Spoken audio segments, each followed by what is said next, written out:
Hi, I'm author Nancy Flinchbaugh. In August of 2023, I traveled to Ghana to do research for a novel I intend to write. Recently, I interviewed my fellow travelers. My traveling companions included Selena Singletary, who's a retired city community development director and my former boss from Springfield, Ohio. Well, good morning, Selena. It's great to see you again. And I just wanted to ask a few questions about our trip to Ghana last August. And first of all, I wanted to ask what motivated you to travel to Ghana? I think what really motivated me is just my interest in other places. As you know, I like to travel. So Ghana was just one of the places that, as I was talking to Diane Sanders some time ago about traveling, she mentioned about going to Ghana, and I go like, oh, okay, that sounds great. So it was that kind of motivation to go with a friend and to see a different culture, a different country, to be immersed in another land other than the US. So just curiosity somewhat. And I mean, Africa has an appeal to me. So just kind of the motherland idea. Yes. Well, what surprised you the most about the trip or about I don't know if there were any surprises. As you probably aware, I didn't do a lot of background in terms of going. I know we kind of like saw the itinerary. So I don't know if it was any surprises. It was just being there and being a part of the whole atmosphere. Um, so, I've been to Africa before. I've been to Senegal at one point, which is on the, I always get them mixed up, East or West Coast as well. And so I don't think that was surprise, but I was just like really comfortable and just eager to see and hear um, what was being offered. Okay, thank you. What would you say were the highlights? We did quite a few things in one week. What really stands out for you?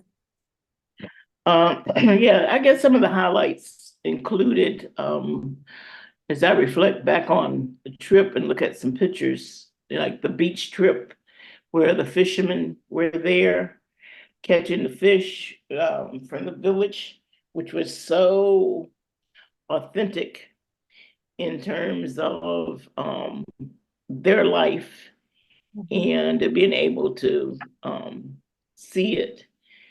So that was really it really one of the highlights in terms of I go like, what is going on over there? And then just like casually walking over and seeing what was going on and how they relate to each other in terms of their work. Um, and then actually having the fish come in, how they did that, and then the process of sharing was great. I mean, that's just one of the things. And then I guess as well as actually making the cloth, not making the cloth, but doing the design on the cloth, of which we were able to um, see the whole process, which I had not seen before, I've been a part of before. So that was like so much um, culture there that you kind of see the beginning of a product and then you go into the shop and saw the end of it, which they were selling materials and selling clothing at that point. But just that whole process and the explanation that she gave um, concerning it.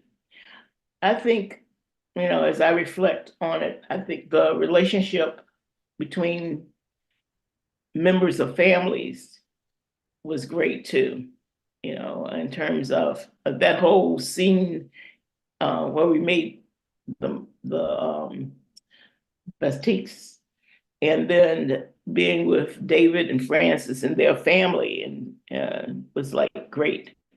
I mean, so you could go back. I look at the pictures sometimes, and I can go back and reflect on the days that we were there and the different kinds of things we were involved in, from the cooking, which was great, um, in someone's kitchen, and then being able to eat the food right there. So we know how it's made, and we assisted in terms of the tasting. So yeah, I mean, there's a lot that we did during those 5 or 6 days that we were there, including, go on about each day, in terms of going just to the market place.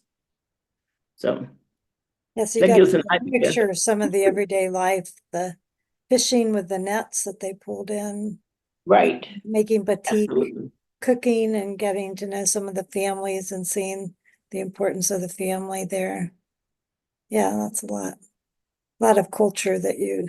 A lot of culture that That you was my don't. next question. What did you enjoy about the culture? Maybe you've already explained that, but Yeah, I mean, yeah, in terms of the culture, it appears that there's an ongoing relationship with the past to the future, the past, the present, and the future, I guess, in terms of the culture.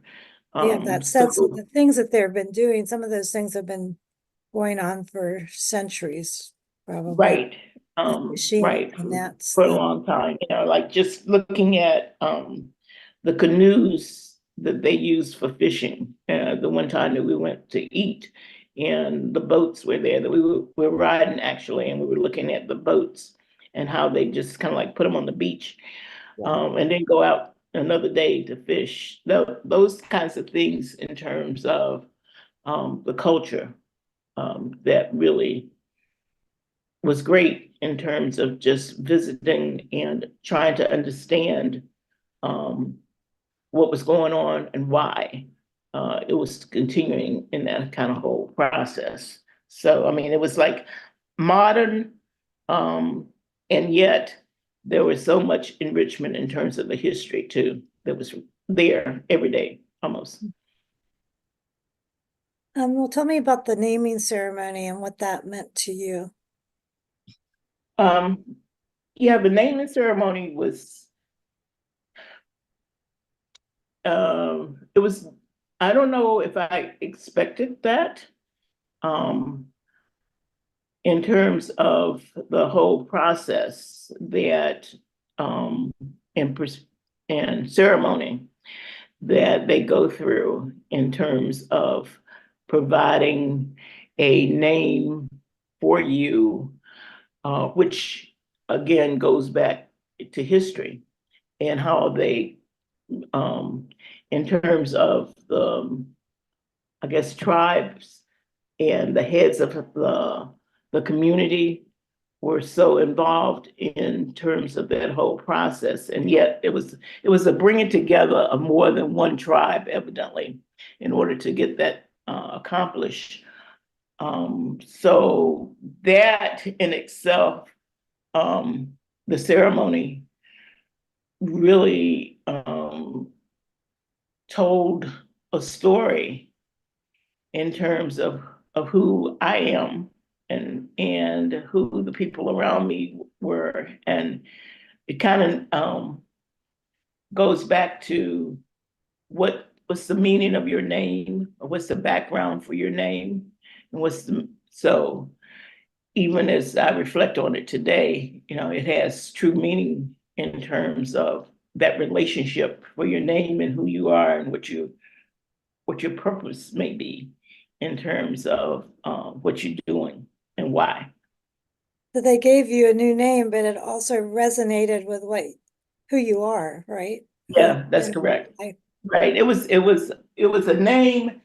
It was a new name, but it wasn't a new name. You know what I'm saying? yeah. I mean, it was rich in terms of the culture that they are involved in. So yeah, so it wasn't like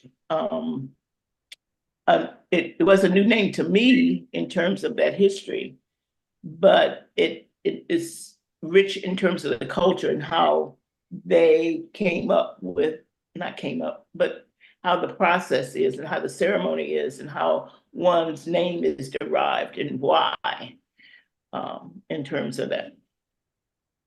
Yeah, it's kind of based on the day of the week and your gender, but yet Right. they kind of nailed you. I don't remember what your African name was, but I remember the meaning had to do with Yeah, I didn't being pull a down leader. what the name is yet, but I have it upstairs in my office area, what it is. But yeah, it kind of named each of us, like, okay. And I suppose we all have some of those qualities, but that one, those that they named came out front, in terms of what your quality is or what your purpose is and how you kind of defined. Yeah, that was very cool. Well, are you planning to return to Ghana? Eventually, yeah. I mean, I would love to go back and do some more traveling around the city. There was so much in the city that we saw, and I'm sure a lot of it that we didn't see, um, and how, I guess, back and forth that relates to where we are today in the United States. Because, once again, when we went to the W. Du Bois house, there was so much relationship to the United States and his going back and forth. So yeah, just to once again go and be a part of a community really would be ideal. And again, since we've been to maybe make some contact with Francis and David, and once again, that would be great. Yeah, I thought about the last day that we were there, Mhm. and David had on the IH shirt. I go like, this is wow. We come all the way around um, the world almost, and he has on the IH shirt, International Harvester shirt, and I'm going, well, we're from Springfield, and he didn't have. I'm sure that we didn't even talk about our background a lot with them, and it just seemed that there was that connection for some reason. You can't always explain connections, but there was a connection there in terms of us being from Springfield, and that was starting him having the shirt on and go like, okay, wow, this is really something. Well, I didn't see that. I didn't know that. But Oh yeah, we were did getting he ready have to any sense of leave. what it was? Did you think, or did he just happen to get the shirt? No, I mean we were just getting ready to, like gathering in the lobby there at the hotel and getting Mhm. ready to go. And when I walked around and I just said, oh my goodness, David, I don't believe this. And he didn't know what was going on. And I go like, oh, you have on an IH shirt. Where did you get that shirt from? Why? He said, I just put it on this morning, and he got it from the market. But so that just, you know, So there yeah, he go is like, with a yeah, company yeah, shirt from Springfield, Ohio, right. that he That got was in the it. market in Ghana. Right. Amazing. Well, would you Hmm. would you recommend other people travel to Ghana?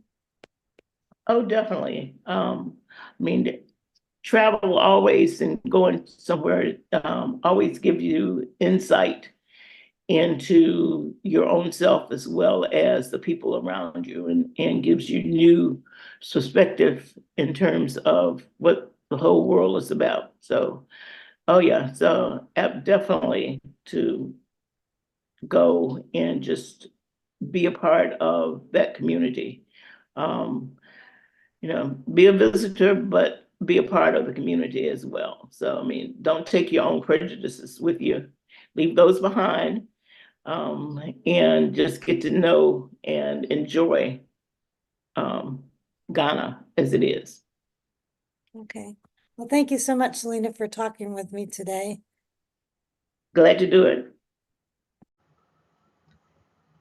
Hi, this is author Nancy Flinchbaugh. Thank you for listening. I invite you to follow me on my website at nancyflinchbaugh.com and other various social medias. Please check out my book, Revelation in the Roots, Emerald Isle. I write for change, planting seeds for a just world where we work together to solve problems and respect the human rights of every person.